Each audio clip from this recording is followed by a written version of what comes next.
Okay, so we are going to be doing a module on the parts of speech. So here is the first slide, and then the students will go through and they'll click through the slides so you can read what's on them. So it says order of the module. Today you will learn about parts of speech, including nouns, verbs, adjectives, and adverbs. By the end of this lesson, you will be able to identify and use them correctly. Follow the steps below in order to complete the module. The first step of it will be to do the parts of speech slideshow lesson. So they're going to click through all of the slides and be able to review them and learn about what each part of speech is.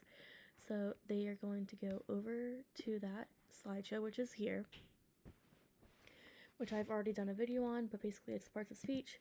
They'll read the intro slide, the noun slide, and then they'll have what types of nouns are. So they got people, place, things.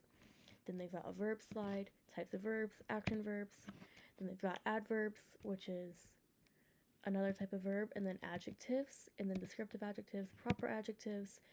And then for this part, they would just do a Kahoot, which can review the lesson plan. But that's if they were doing it. The Kahoot's more up to their choice. Okay, and then go back to this. They'll watch a YouTube video, which they'll click on the link,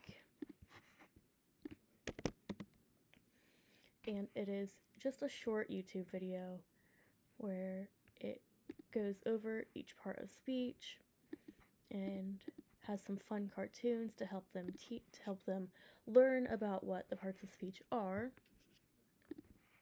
Then after that, they'll come back here and they'll do step 3. So they will then take notes on the slideshows that I just showed and the video. And so they can either choose to do the notes while watching, or they can choose to go back and write the notes, and then they'll just take a picture of their notes and turn it into me. The next part is a choice board. So then they will go to the choice board, which I also have a separate link to, that's just choice board. But then they will do tic-tac-toe on the choice board. So they just have to make a line of 3, whichever way they feel like it, and complete that and turn in whatever's needed for that.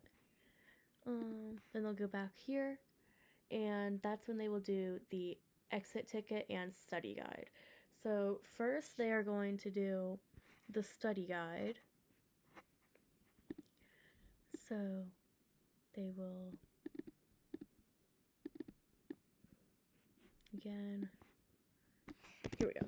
They will again use that link to the study guide, and they are going to fill it out. So it's got the learning objective, which is students will be able to identify and use different parts of speech, including nouns, verbs, adjectives, and adverbs. It goes over the key definitions, steps to identify, sentence breakdown, and then at the end it's got some practice for them and some review tips. So very easy. And then finally they will come back here, go to this slide, which is parts of speech text, and they'll click on the link right here. It will take you to that, and it is just a 20 question exam, and that is how they will end the unit or the module. So they can do this all online and very easily follow along and complete it all. 3, I've got my learning outcome, which is that students will be able to identify and correctly use parts of speech, including nouns, verbs, adjectives, and adverbs within sentences. Students will apply this knowledge by analyzing and constructing sentences independently in an online asynchronous learning environment. For the computational thinking, we've got decomposition, which is students will break down sentences into smaller components by identifying each word's part of speech, noun, verb, adjective, or adverb. This allows them to analyze each part individually, making the overall sentence easier to understand. The pattern recognition is that students will identify patterns among words, such as recognizing that many adverbs end in "ly," or that verbs often represent actions. Recognizing these patterns helps students more efficiently determine parts of speech in new sentences. The abstraction is that students will focus on the important features of each word's role in a sentence, while ignoring unnecessary details. For example, they will concentrate on whether a word describes an action or noun rather than the overall meaning of the sentence.